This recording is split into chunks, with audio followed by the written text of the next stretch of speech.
네, 안녕하십니까. 우리가 오늘도 함께 하나님의 복된 한 주를 시작하면서 일상기도회로 하루를 시작하기 원합니다. 오늘 일상기도회 본문은 우리가 계속해서 살펴봐오고 있는 스가랴 11장 1절에서 17절까지의 본문입니다. 오늘의 이 본문의 앞선 내용을 간략하게 정리하는 것으로 오늘 본문을 시작해보고자 합니다. 스가랴 9장부터 10장의 본문은 어떤 내용이었을까요? 9장에서는 하나님께서 열방을 심판하시고 예루살렘을 회복시킬 것이라는 구원의 메시지를 주셨습니다. 특히 9장 9절에서는 이렇게 기록하는데 시온에 따라 크게 기뻐할지어다. 예루살렘에 따라 즐거이 부를지어다. 보라, 내 왕이 내게 임하시나니 그는 공의로우시며 구원을 베푸시며 겸손하여서 나귀를 타시나니 나귀의 작은 것 곧 나귀 새끼니라 라고 이야기를 하면서 의로우시고 겸손한 왕이 올 것이라는 약속을 들려주셨습니다.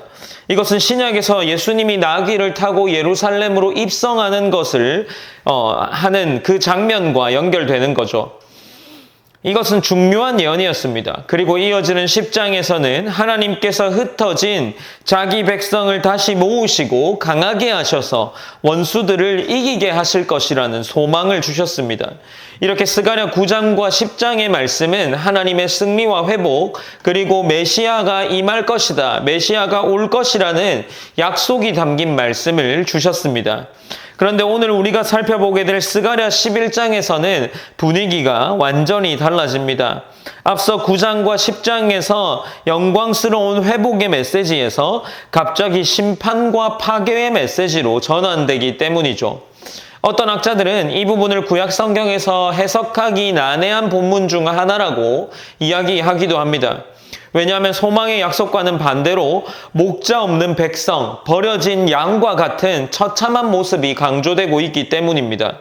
하지만 이것이 갑작스러운 변화로만 보이진 않습니다. 하나님께서 스가랴 1장 17절에 보면 그 스가랴를 통하여서 나의 성읍이 다시 넘치리라 라고 하는 말씀을 주셨습니다. 이 약속은 변하지 않습니다. 다만 하나님의 약속을 거절하고 불순종하는 자들에게는 반드시 심판이 따른다는 것을 경고하며 메시지가 주어지는 부분이기 때문이죠. 오늘 본문 11장 1절에서 3절까지의 말씀을 보면 먼저 레바논의 백향목과 바산의 상수리나무 그리고 요단의 울창한 숲들이 다 무너지는 심판의 장면이 기록되어 있습니다. 이는 단순히 나무의 파괴를 말하는 것이 아니라 이스라엘의 권세와 영광이 무너졌다라는 것을 이야기하고 있습니다. 레바논의 백향목과 잣나무, 바산의 상수리나무는 힘과 부를 의미하며 귀하고 강한 나무들로서 권세자들을 상징합니다.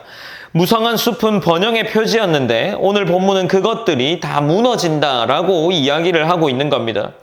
결국 하나님을 거부한 나라의 영광이 무너지고 울부짖음만 남을 뿐이라는 것을 오늘 본문이 말하고 3절에서는 그들의 울부짖는 소리가 어떠한 표현으로 등장하는지를 우리로 하여금 볼 수 있도록 하고 있습니다. 이어 4절과 6절에서는 4절에서 6절에서는 하나님은 스가랴에게 양떼를 먹이라 라는 말씀을 하십니다. 하지만 이 양들은 이미 죽을 위기에 놓여 있었고 그들을 치는 자들은 자기 자신들만의 이익을 추구합니다. 지도자들이 백성들을 돌보지 않았고 백성들은 버려진 양처럼 방황하게 되는 거죠. 하나님께서 내가 다시는 이 땅 주민을 불쌍히 여기지 아니하리라 라고 말씀하시는데 이는 그들의 불순종에 대한 하나님의 심판 선언입니다. 즉 목자의 책임을 다하지 못하는 지도자들과 그들을 따르는 백성에게 다가오는 비극을 보여주는 장면이죠. 이제 7절부터 14절까지는 목자와 두 막대기에 대한 이야기를 하고 있습니다. 7절은 이렇게 기록합니다. 내가 잡혀 죽을 양떼를 먹이니 참으로 가련한 양들이라. 내가 막대기 둘을 취하여 하나는 은총이라 하고 하나는 연합이라 하고 양떼를 먹일세라고 기록을 하고 있습니다. 하나님께서 스가랴에게 두 막대기를 줍니다. 하나의 막대기는 은총이었고 하나의 막대기는 연합이었습니다. 이것은 하나님께서 자기 백성을 은혜로 다스리고 서로 연합하게 하신다는 의미를 가지고 있는데 그러나 이 지팡이들이 이 본문에서 어떻게 됩니까? 꺾이게 됩니다.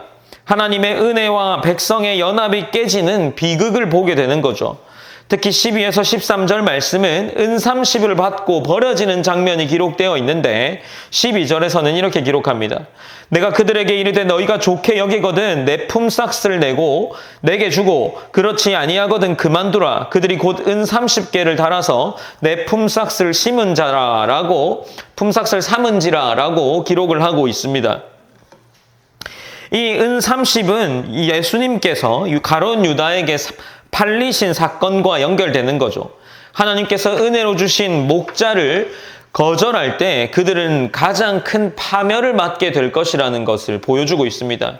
마지막으로 15절에서 17절 말씀은 스가랴는 어리석은 목자를 비유하고 있습니다. 하나님은 백성을 돌보지 않는 자기만을 위한 목자가 세워질 것이라고 경고하고 있죠.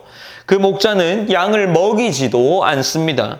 그리고 상한 자를 돌보지도 않고 오히려 살찐 양의 살을 뜯어먹는 자가 그 목자입니다. 결국 하나님은 그런 목자에게 화를 선포하시면서 그의 팔과 오른 눈이 마르게 될 것이다 라고 이야기를 합니다. 이는 불의한 지도자의 최후를 보여주는 경고인 거죠. 하나님의 백성을 돌보지 않고 자기 욕심만을 따르는 지도자는 결국 하나님의 심판을 피할 수 없게 될 것이다 라고 이야기를 하고 있는 겁니다. 사랑하는 성도 여러분, 오늘 본문은 갑작스럽게 분위기를 바꾸면서 심판의 메시지를 전하고 있습니다. 하지만 이것은 스가랴 1장 17절에서 나의 성읍들이 넘치리라는 하나님의 말씀이 부정되는 것이 아니라 불순종과 불신앙하고 있는 자들에게는 반드시 경고가 따른다는 것을 보여주고 있는 겁니다. 하나님의 은혜와 연합을 거부하면 결국 버려짐이 찾아오지만 하나님의 목자를 따르는 자들에게는 참된 구원이 있습니다. 예수 그리스도께서 우리에게 오셔서 참된 목자가 되셨음을 믿고 따라가야 합니다. 오늘 하루도 우리를 돌보시는 선한 목자가 되신 주님을 붙들면서 한 주와 또 하루를 시작하기를 소망합니다.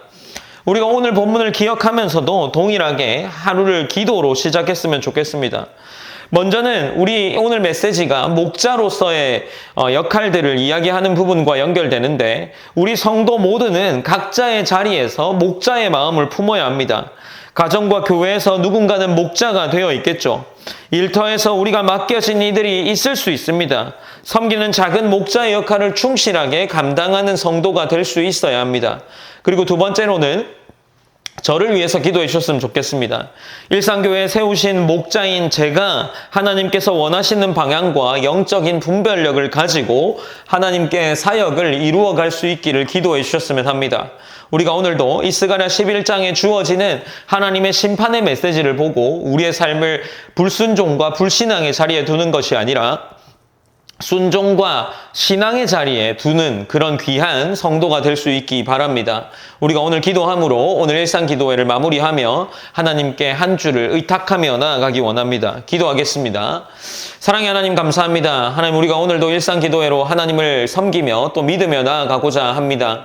하나님 우리의 삶의 자리에서 오늘 목자가 제대로 하지 않은 일들로 인해 심판을 받는다 말하는데 우리는 각자 어떠한 자리에 있든지 목자의 자리에 있을 수 있습니다. 그곳에서 하나님의 순종한 자세, 하나님을 따르는 자세로 하나님의 자녀다운 모습으로 살 수 있도록 인도하여 주시옵소서. 그리고 일상교회를 이끌어가는 저의 마음 가운데에 하나님이 원하시는 방향과 하나님의 뜻대로 사역을 이루어 나갈 수 있는 귀한 하나님의 일꾼이 될 수 있도록 인도하여 주시옵소서.